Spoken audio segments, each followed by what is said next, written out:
The dream of a legendary land haunts mankind like a timeless mirage. Some call it Atlantis, some Eden, some Zion, some Tibet. For Columbus it was India, and for millions, India it remains.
The soil of India can be spotted easily, but what of India's soul?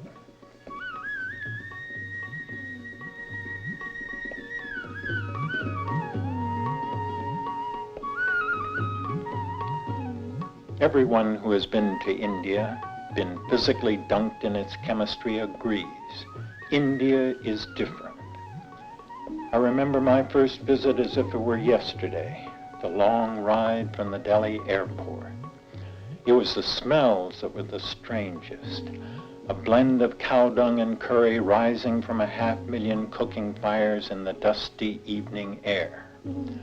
Was my heart pounding, or was it strangely quiet as I realized I'm here? What was it that made this place, these people so different, while at the same time making me think I know them? I've always known them. A part of me seems to have been here from the beginning. My first weeks in India were manic. Days weren't long enough for me to drink in the sights. I had known exotic tribes before, but here was an entire civilization that was exotic.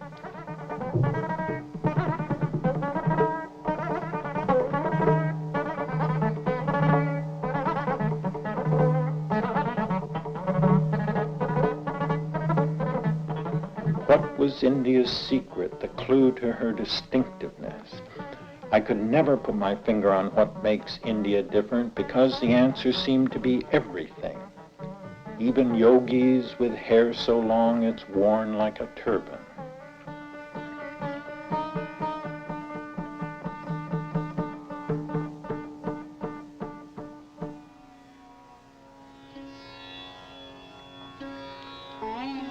Everything about India is different because India seems to include everything. All the main racial types have been caught in her deep net. Blacks in the south shade into wheat-colored Brahmins in the north. While in language there are so many that English must be imported for general use. Only Bangladesh and Pakistan are poorer, but within this sea of poverty rise islands of temple wealth that take our breath away. On the whole, yesterday is more visible than tomorrow, with millions following a way of life that can be traced back 4,000 years.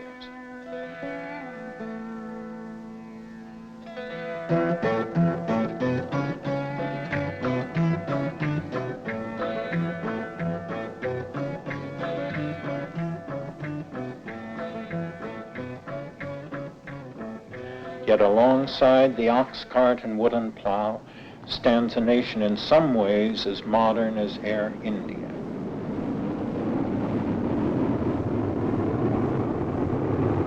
Startling purity contrasts with equally startling license. Naked voluptuaries on temple friezes vie with naked ascetics stretched on beds of nails. The paradoxes extend right up to God. 330 million deities sounds like polytheism gone haywire until we learn that nothing but the one true God even exists. What a bewildering chaos, what a jungle of life and thought. Like the faces of her temples that leave not an inch uncarved, India swarms with life and vitality. Nothing seems to have been overlooked, nothing excluded. And this may be the key to what makes India different. For if the visible India excludes nothing, that in the invisible that excludes nothing is the infinite. The soul of India is the infinite. Philosophers tell us that the Indians were the first to conceive of a true infinite from which nothing is excluded. The West shied away from this notion. The West likes form, boundaries that distinguish and divide. The trouble, though, is that boundaries also imprison. They restrict and confine. India saw this clearly and turned her face towards that which has no boundaries whatever.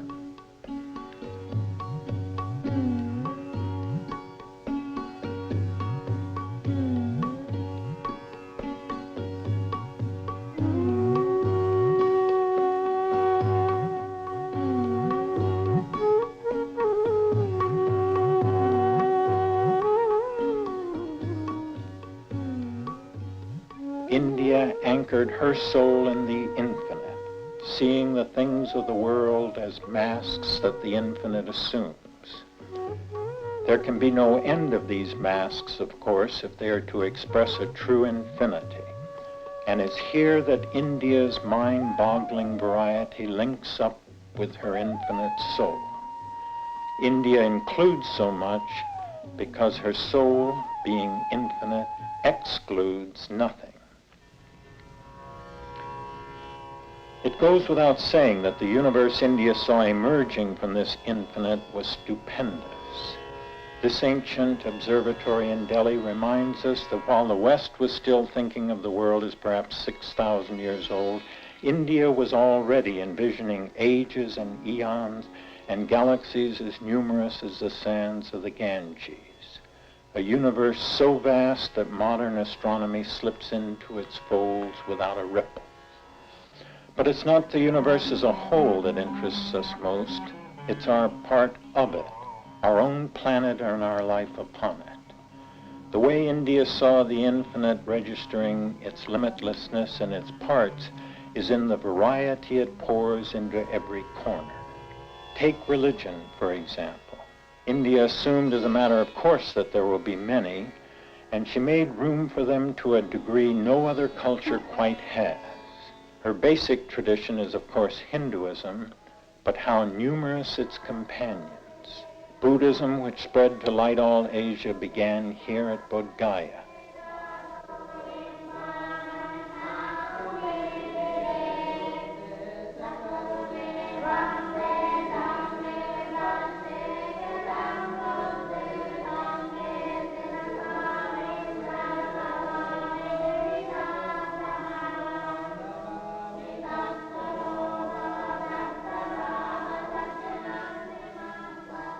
This tree is said to have rained blossoms the whole night that Buddha was enlightened beneath it.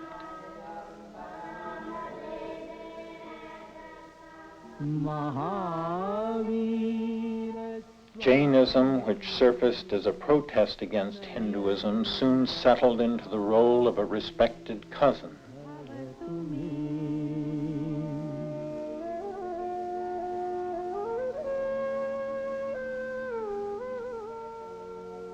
Indian Christianity goes back through the disciple Thomas to Christ himself. And even after the partition of Pakistan and Bangladesh, there are almost as many Muslims in India as in the entire Arab world.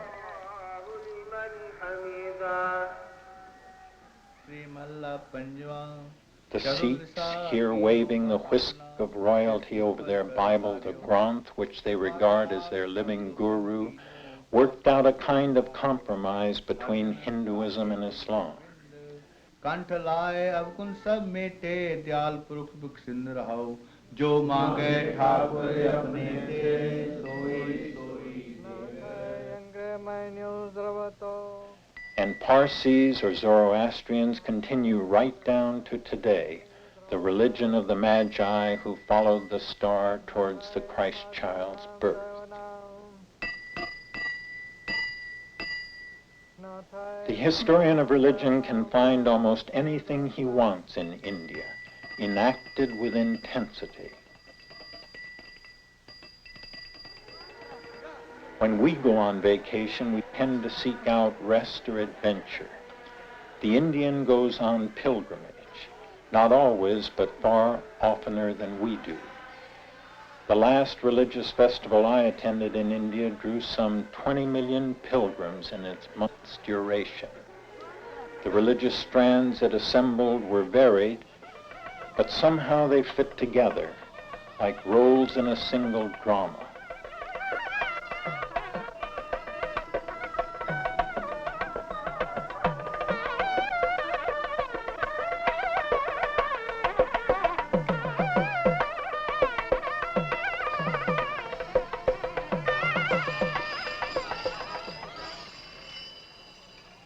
Here the Guru Sai Baba is telling his followers, the Lord can be addressed by any name that tastes sweet to your tongue or pictured in any form that appeals to your sense of wonder and awe.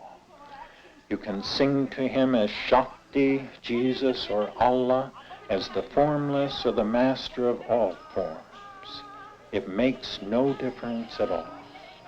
He is the beginning, the middle, and the end, the basis, substance, and source.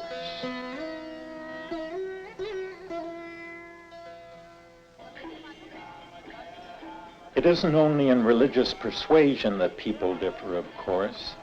These men and women lining the bathing ghats of Benares are all Hindus, but how different they are.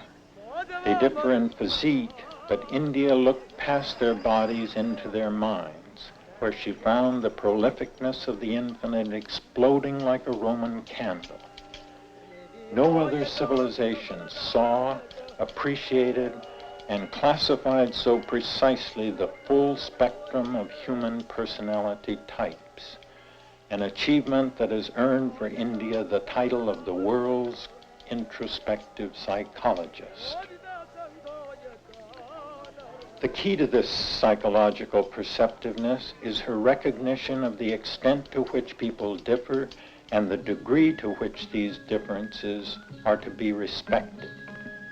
To begin with, people differ in wanting different things. Some of us want pleasure, others success, others to do well what needs to be done, and still others want to be safe. Different as these desires are, India holds that all have their place. The only point is not to get stuck on the lower rungs of the ladder. Another way we differ from one another is the stage of life we're at. And again, India cherishes all these stages. Every civilization delights in the magic years of childhood and the questing, nesting stages of youth and maturity. The roominess of the Indian outlook comes in its regard for our later years as well. India prizes them as potentially the best years of all, explicitly freeing them for the pursuit of our true adult education, so that before life is over, we can understand what it's all about. All of us move through life's stages, but we do so as different kinds of persons, different personality types. India identified 4 such types and once again honored all of them. Likening society to an organism, she pictured Brahmins as its head. Brahmins are intellectuals. Their chief delight is in art, ideas, and things of the spirit generally. Next come the arms and shoulders of society, its administrators, persons who have a talent for getting things done. A third personality type is the artisan or craftsman, the engineer and the farmer.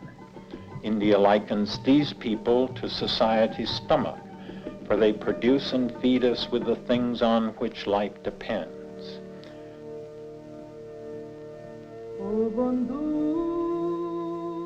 Finally, manual laborers are important too. They are the legs and feet without which society couldn't run.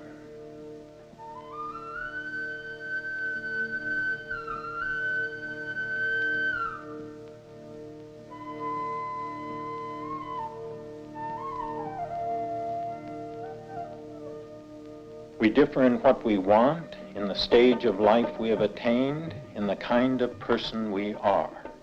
And finally, we differ in the way we approach God. Affective persons draw near to Him by loving Him, reflective persons by knowing Him, active persons by serving Him, and contemplative types by meditating. All four of these yogas, ways to union, reach the same summit. Which you follow depends on your spiritual temperament, the side of the mountain from which you start climbing. What climbing means in this context carries us into India's most astounding claim. To say that the source from which our universe issues is infinite is already to claim much. We have seen that it produced a cosmology that was prodigious in scope and prodigal in variety. But India didn't stop there. She went on to advance what is probably the most daring hypothesis man has ever conceived. We ourselves are the infinite, the very infinite from which the universe proceeds. This isn't apparent, of course, but everything in Hinduism works to drive the point home.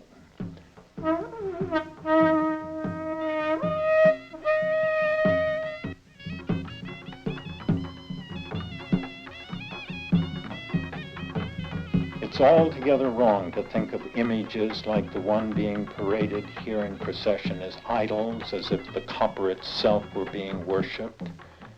They're reminders of the God who dwells in the depths of our souls.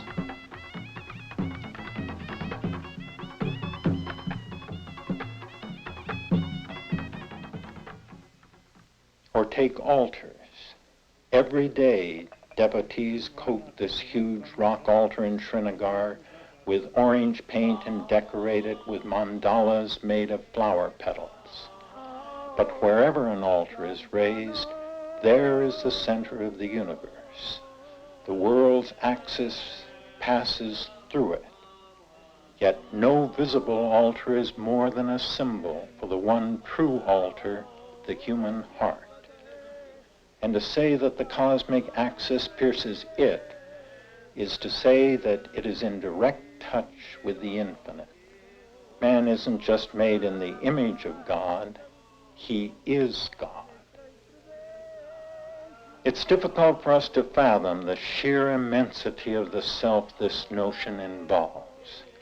When we see ritual acts like these being performed, they look like they were directed to some far-off celestial potentate, and so they doubtless appear to beginners on the journey, but further along they seem more like alchemical formulas, a science of transformations to awaken us to the realms of gold that lie buried in our depths.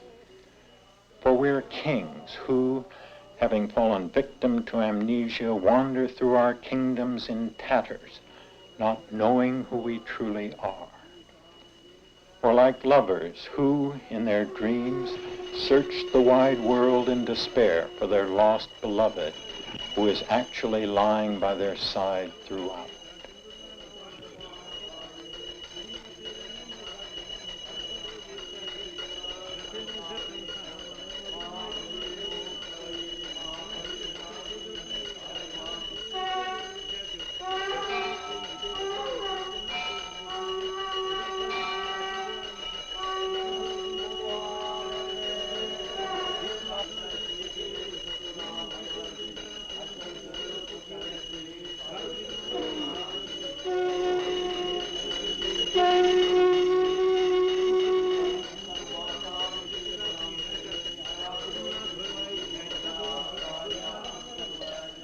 prospect of divinity within us doesn't provoke the Indian to dreams of power over others, only over himself. As the God within surfaces, we don't stand out more, we fit in more. Everything that comes our way begins to have the strange feel of being somehow of our own doing. We find ourselves affirming the rightness of the world just as it is.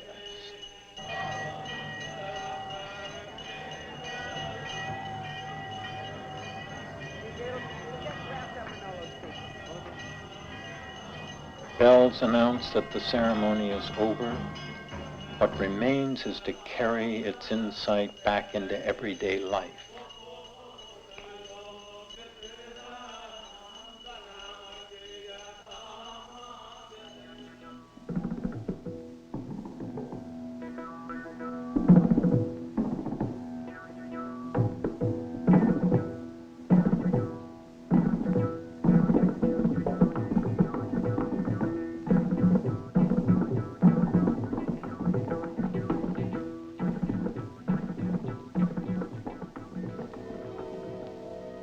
In following India's efforts to uncover our infinite dimension, we have been looking at religion, but we could just as well have been parading her art.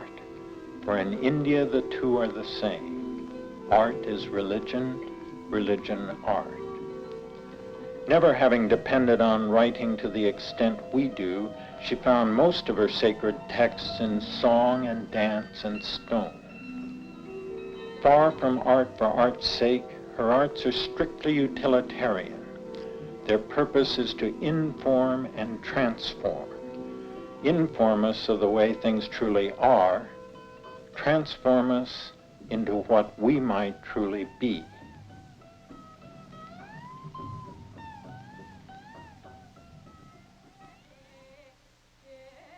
No figure in all art is better loved than this dancing Shiva, Lord of dancers, king of actors.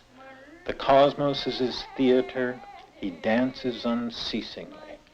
In the twirling stars, the circling seasons, the rhythm of the human heart. Tirelessly, effortlessly, his rhythms gather time into timelessness.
If there was one art form, though, to which India was addicted, it was sculpture, perhaps because it tokens timelessness and eternity.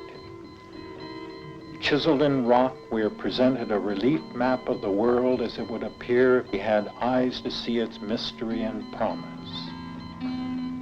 It works heavily against us that we associate statuary like this with art books and museums. To see its pieces as the Indians do, they must be restored to the hillsides and temples from which art collectors uproot them. We should know their ancestries and be prepared to be changed by entering their presence. We must receive them as images of what we ourselves are potentially. Remember that we are pilgrims, come from some great distance to see God. and that what we see will depend upon ourselves. We are to see not the likeness made by hands, but the invisible reality to which it points. We are to partake in a communion.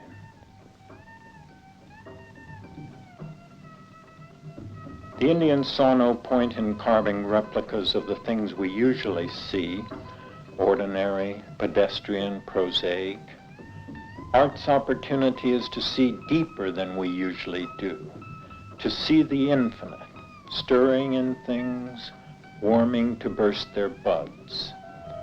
So everything in these shapes is a shade larger than life, whether the quality be power or tenderness or beauty or bliss.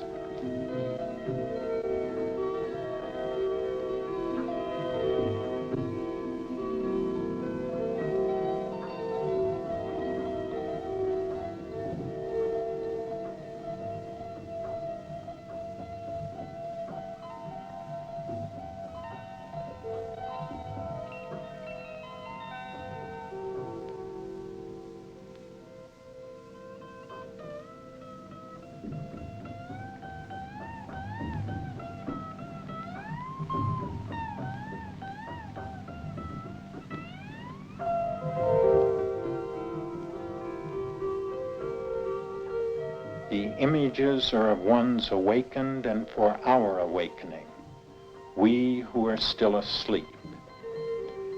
There is no understanding here without assimilation. To understand is to be reborn.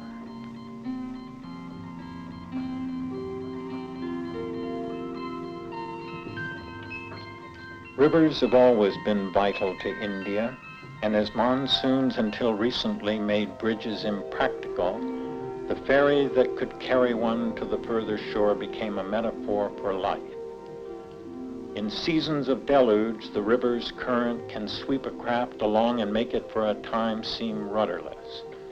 But in the end, our destination is sure, for nothing can outpower the infinite, and the infinite is what we finally belong to. When our journey is completed, we shall know the joy towards which our longing and our lust so blindly strove. And in that joy, we shall find our final, unfathomable peace.